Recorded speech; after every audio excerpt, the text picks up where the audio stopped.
Voilà.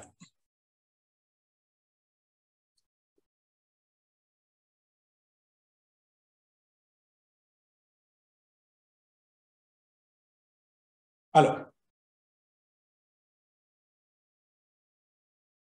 nous allons voir d'où tu viens et où tu vas.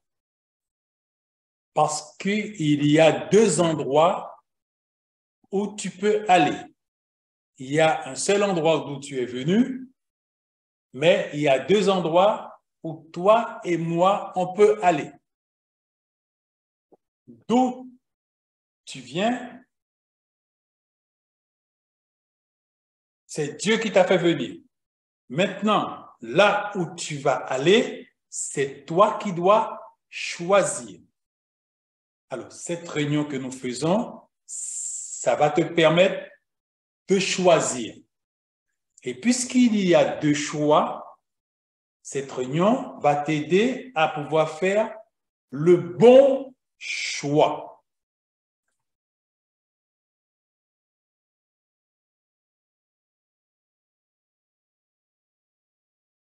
Alors, nous lisons dans la Genèse, chapitre 2, verset 7, verset 8 et verset 9. Alors, les enfants, les versets ont été mis de manière à ce que vous puissiez bien comprendre. Alors, ça a été traduit un petit peu pour que vous puissiez bien comprendre. Alors, le Seigneur Dieu a pris de la poussière par terre et il a fabriqué un être qui s'appelle homme. Puis, il a soufflé dans son nez le souffle de vie. Et ce monsieur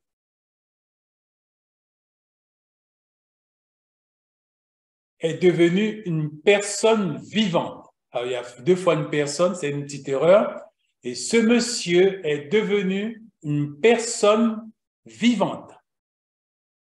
Ensuite, verset 8. Ensuite, le Seigneur Dieu a planté un jardin au pays d'Éden pour mettre ce monsieur qu'il avait fait.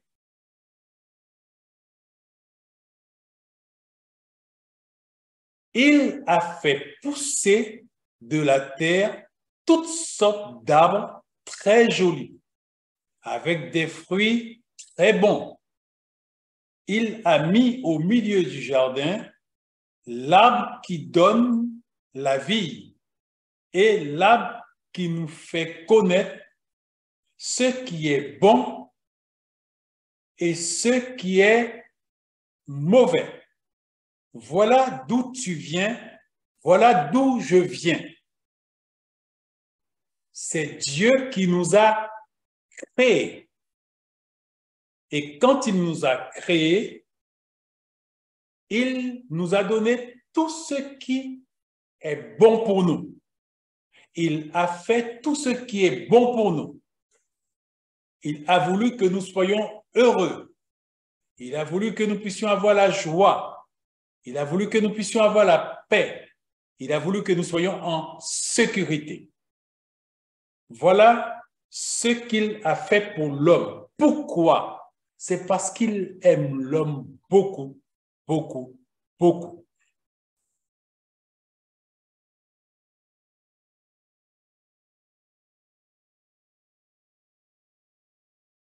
Alors, nous allons voir avec des images le jardin où ce monsieur était. Ce monsieur, vous avez compris, s'appelait Adam.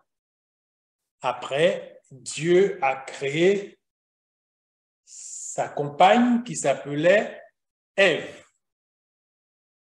Alors, ce monsieur était dans un endroit que la Bible parle beaucoup, beaucoup, beaucoup. Parce que ce jardin qui s'appelait Éden, la Bible dit que c'était une petite partie du ciel qui a été placée sur la terre. Je veux dire, c'était beau. Et tous les fruits étaient très bons. Il n'y avait pas des vers dedans. Tous les fruits avaient très, très bon goût, étaient très nourrissants et tout poussait tout seul. Alors, nous allons voir, l'image que nous allons voir, bien sûr, c'est une image d'imitation. Ça veut dire que nous avons, et ceux qui l'ont fait ont essayé de faire quelque chose et comme ils pensent pouvoir être le plus beau qu'ils sont capables de faire. Mais le jardin d'Éden est beaucoup plus joli.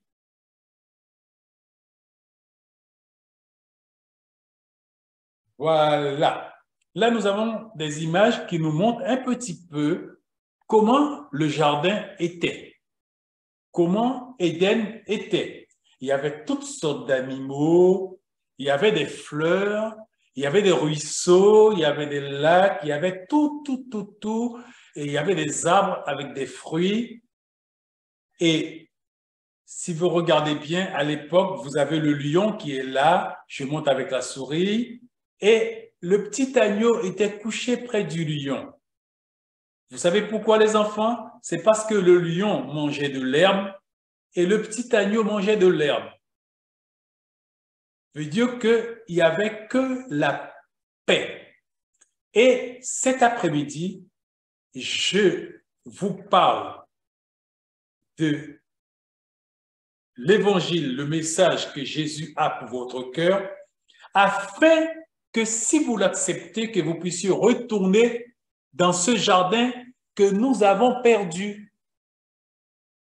Alors, tout homme, toute femme sur la terre qui accepte de se convertir et de regretter ses bêtises et d'arrêter ses bêtises, eh bien, désormais, cette personne-là ne va pas aller dans le trou que l'Irose a vu, là où les gens criaient, les gens souffraient. Ces personnes-là vont partir vers ce jardin, ces beaux jardins, et bien plus, parce que là, le jardin, il est sur la terre, mais nous allons aller dans le ciel. Alors là, dans le ciel, il y a des choses 1 million de fois plus jolies que ce que nous voyons là maintenant. Voilà. Alors, j'ai donné cette image pour que vous puissiez voir là où Dieu voudrait que nous puissions aller. Plutôt là où nous sommes sortis et là où ce monsieur Adam était. Mais il est écrit en dessous en jaune, excuse-moi, mais l'homme a quitté ce beau jardin. Ça veut dire que l'homme n'est pas resté dans ce jardin. Il a fait une bêtise. Il a désobéi. Il n'a pas obéi à ce que Dieu lui a dit. Comme quand vous-même, vous n'obéissez pas à ce que papa et maman vous disent et vous n'obéissez pas à ce que la Bible vous dit. Là, vous quittez le jardin. Alors, nous lisons un autre passage dans Genèse, chapitre 2, verset 23. Le Seigneur Dieu a mis dehors ce monsieur parce qu'il avait désobéi de ce beau jardin. Et il l'a envoyé prendre soin de la terre où il a été tiré, où il a été créé. Puis, après l'avoir envoyé, le Seigneur a placé des anges, les mêmes anges que notre sœur Naomi a vu. Eh bien, Dieu a placé ces anges qui s'appelaient... Alors, notre sœur Naomi a vu des anges simples et il a vu aussi des archanges. Mais il y en a d'autres anges qui s'appellent des chérubins. Alors là, ces anges que Dieu avait mis pour surveiller s'appelaient des chérubins pour surveiller le jardin d'Éden, pour pas que l'homme puisse retourner dedans. Dieu l'a mis dehors parce qu'il a désobéi. Ils étaient armés avec des épées brillantes et qui tournaient pour garder le jardin et l'arbre de vie, pour pas que l'homme et la femme puissent retourner dans le jardin. Voilà. Dieu a dit à l'homme et à la femme, tu ne peux plus rester dans ce beau jardin parce que tu as menti, parce que tu as regardé des cochonneries sur ton portable, parce que tu as volé de l'argent de maman et de papa, parce que tu as fait des choses mauvaises, parce que tu as menti, parce que tu as désobéi, tu ne peux plus rester dans ce jardin.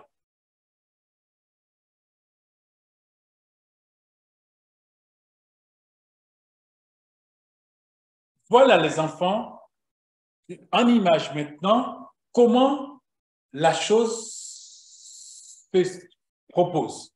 Alors, de ce côté, nous avons que l'homme a péché quand Adam a désobéi, quand Adam a désobéi Dieu. La Bible dit, à ce moment-là, Adam s'est trouvé mal. La maladie est venue dans son corps, la souffrance est venue dans son corps, la peine est venue dans son corps, le chagrin est venu dans son corps, la douleur est venue dans son corps. Et bien, toutes ces choses-là s'appellent la mort. Et quand maintenant l'homme a voulu partir pour aller vers Dieu, le péché l'a séparé de Dieu. Alors que la main de Dieu est là, en train d'attendre l'homme pour lui dire, viens, viens. Mais l'homme ne pouvait plus aller vers Dieu parce que sa désobéissance, son mensonge, les bêtises qu'il a fait, s'est dressé comme un mur. C'est le mur que vous voyez que je monte avec la souris là. Ce mur s'est dressé et tout ce que l'homme essaie de faire pour passer, il ne peut pas passer à cause de son péché. Et pour l'homme maintenant, il est mort. C'est pour cela que vous voyez beaucoup de souffrance dans ce monde. C'est pour cela que vous voyez beaucoup de peine dans ce monde. C'est à cause de la désobéissance, parce que l'homme a rejeté Dieu, l'homme a rejeté l'amour de Dieu, l'homme a rejeté la parole de Dieu. C'est pour cela que maintenant, il y a une séparation entre l'homme et Dieu. Cette séparation s'appelle le mur du péché.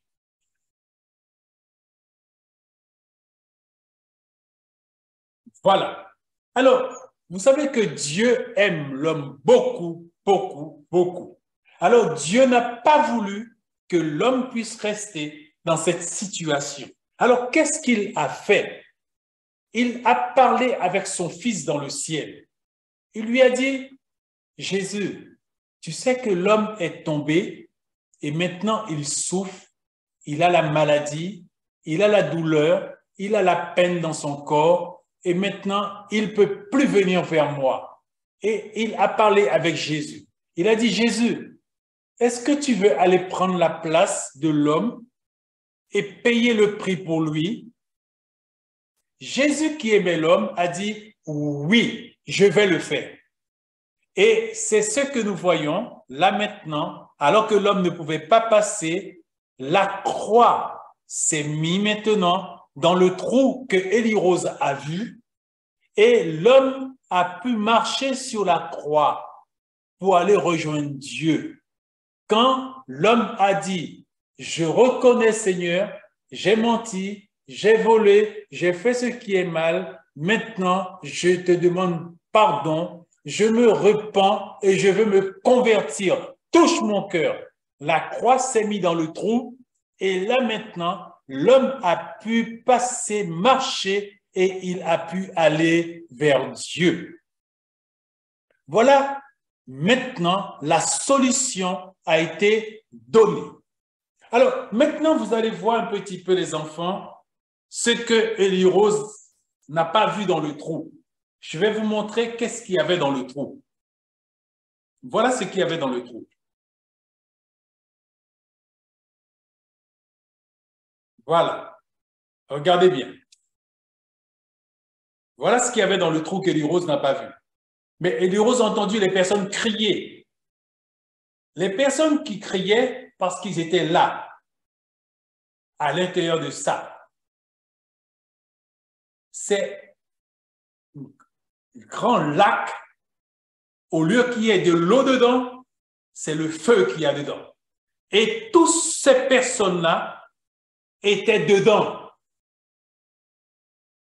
Et ces cris que tu as entendus, Élie-Rose, ces cris-là provenaient de ces personnes qui étaient dans ce lac-là, en train de souffrir. Et c'est là que Jésus ne veut pas que ni toi, ni moi, nous puissions aller. Où est-ce que Jésus veut que nous puissions aller? Je vais te montrer. Il a déjà tout préparé. Nous en avons parlé un petit peu tout à l'heure là. Voilà là où Jésus veut que nous puissions aller. Là. Tu vois là?